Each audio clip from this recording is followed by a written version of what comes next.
Alamdarga merim katары jönötülgөн paygambar. Alamdarga merim katары jönötülgön paygambar. Küttürgön жаңы таң. Paygambardын келерine саналуу гана убакыттар калган эле. Пайгамбар төрөлөт, ана төрөлөт деп Кудай Тааламдын өзүнүн пландаган, айткан, болжолдогон убагы, болжолдогон деп айтылбайт, белгилеген. Белгилеген убагы аз калды эле. Дүйнө укмуштай нурга чайынып, көк жээкте ажайып сырдуу жарык шоола көрүнө баштады.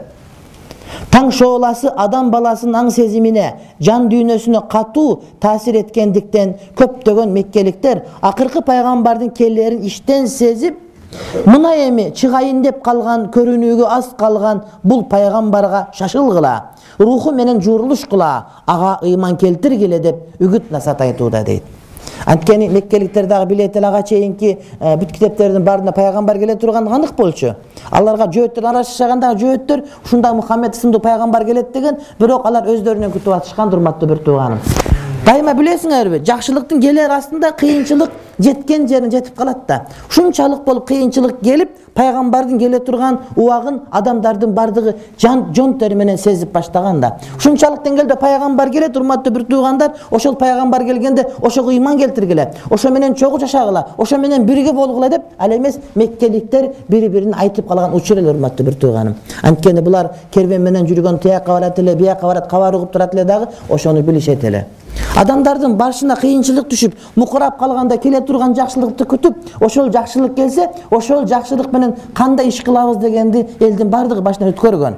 Акчасы жок болуп кыйналып калса, кокус тыйын келип калса, аны кантип жумшайбыз, кантип бизнес кылабыз деп аялы менен күйөөсү отуруп жүз эле эсептейт, урматтуу бир тууганым. Ошол сыяктуу эле, ошол убакыт өтө кыйналып калган адамдар ошону күтүп турган. Бүткүл адамзат жаны жай таппай кыйналып, бар үмүтү аз убакыттан кийин келчү акыркы куткаруучуга байлануу эле. Акыркы куткаруучу дегени пайгамбарлардын акыркысы деген сөз, урматтуу бир тууганым. Болбосо куткаруучулук миссия биздин бардыгыбыздын мойнубузга, милдетибизге жүктөлгөн. Ата-энелер келер элчинин өз тукумунан чыгышын тилеп, жалбарыңкы бир канчалары жашоого жаңы келген перзентине Мухаммед деп ат коюшту. Менин балам ошол болуп калса эле, менин балам ошол болуп калса эле деген үмүт менен көп адамдар өздөрүнүн балдарына Мухаммед деген ат коюшту. Инжилде бар эле Мухаммед деген ат менен, Ахмед деген ат менен келет деп. Бул билишет эле бардыгы, урматтуу бир туугандарым. Бирок ал Азирети Ибрахимден Исмаилге жалганып, Абдул Мутталиптен Абдуллага өткөн алтын тектүү тукумдан келмек. Асыл жандар да ошол алтын чынжырдын акыркы тогоосундай нурду күтүп жаткан. Асыл жандардын бардыгы алар билишет эле, көрүнгөн жерден келип калбайт эле, балким пайгамбар задалардан, тазалардан аккан арттан келе турган болуп келет эле. Тексиз, беймани жерден чыгып калышы мындай куткаруучу, урматтуу бир тууганым, мүмкүн эмес эле. Оомал төкмөл дүйнөнүн ойдо жок окуялары да Алланын элчисинин келерин сүйүнчүлөгөн маанайда, кара түндүн коюлана карара түшкөнү да жарк этип чыга келер таң шооласынан кабар берген сейттейт. Таң атарга жакын өтө караңгы кирет, билесиңер баарыңар. Түндүн өтө караңгы мезгили таң атарга жакын киргенде эле пайгамбар келер астын адамзат болушунча баткакка батып, ошол мындай бир жеткен чекке акмакчылыкка жетип калган учурда, демек пайгамбар келе турган, таң ата турган кабары билинип калды эле дейт. Таң ата турган кабары билинип калды эле дейт. Ал кездеги адамзат дүйнөсү тунук акылдан, улуу идеялардан куружалак калган болчу. Тунук акыл калбай калган, арак менен, сойкулук менен, паракорлук менен, жана башка нерселер менен адамдар тунук акылдан жана улуу идеялардан куружалак калган болчу. Адамдардын бардыгында улуу идея болбой калган. Адамдар ушактын тегерегинде, адамдын тегерегинде, дүнүйөнүн тегерегинде болуп, улуу сөздөр, улуу пикирлер айтылбай калган ушундай бир заман болуп калды эле. Адамдардын акыркы аргасы ушул болгон. Эрмечөл эн талаада Керим селдин артынан кууган бечара кейпинде, суусаган адам алыстан суу экенде ойлоп, чарчап чалыгып кеткенде эч нерсе таппай карайлайт. Аң сезимдерди да кашайган кара түнү каптап турган кезде. Кур'ан-ы Каримде капырлар жөнүндө бир окуя сүрөттөлөт да. Капырлар дейт, өздөр амал кылат дейт, жакшылык кылат, башка кылат, оорукана салышат дейт. Анан ошол кылган амалдар, буларда ыйман жок, бирок жакшылык иштерди кылат дагы, ушул амалдарыбыз бизге кыяматта жардамы тиет деп үмүт кылышат дейт.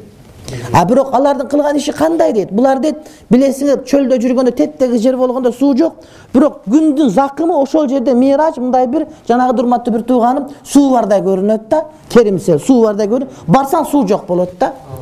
Капырлардыкы мына ушундай дейт. Алардын кылган амалы алыстан деңизде чалкагандай болуп көрүнөт, жакын барсаң эчтеке жок болгондой дейт. Адамдар ушундай абалда калып калды эле дейт.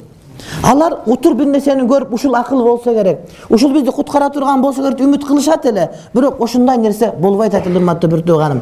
Айтор пайгамбар сыяктуу бир нерсе болушу керек эле, бирок ошону таппа. Утур буга барса, бул башка бир нерсени сүйлөйт, буга барса башка нерсени сүйлөйт. Бирок адамзат туңгуюктан чыга албай, утур издегени буларга жалган болуп көрүнүп туруп алды эле дейт. Куду түбү терең деңиздеги коюу караңгылык сыяктуу уюлгуган кат кабат толкундар үстүнөн үйрүлгөн кара булут, бири-бирин каптаган караңгылыктар адам колун чыгарса көрө алгыстай. Кур'ан-ы Каримде бул башка бир нерсени адамдар адашып жүргөн абалды сүрөттөйт да. Караңгылык, анын үстүндө караңгылык, суунун түбүндө, үстүндө булут, суу, туман, ошонун бардыгы каптап турганда, адам ушунчалык караңгы, колун чөнтөгөнөн чыгарса, өзүнүн колун өзү көрө албай кала турган караңгылыкта адамдар калып калды деп, бул Нур сүрөсүндө келет урматтуу бир тууганым. Адамдардын караңгылыгы ушунчалык деңгээлде деп айтат. Ау казулуматин фи бахрин луджиин.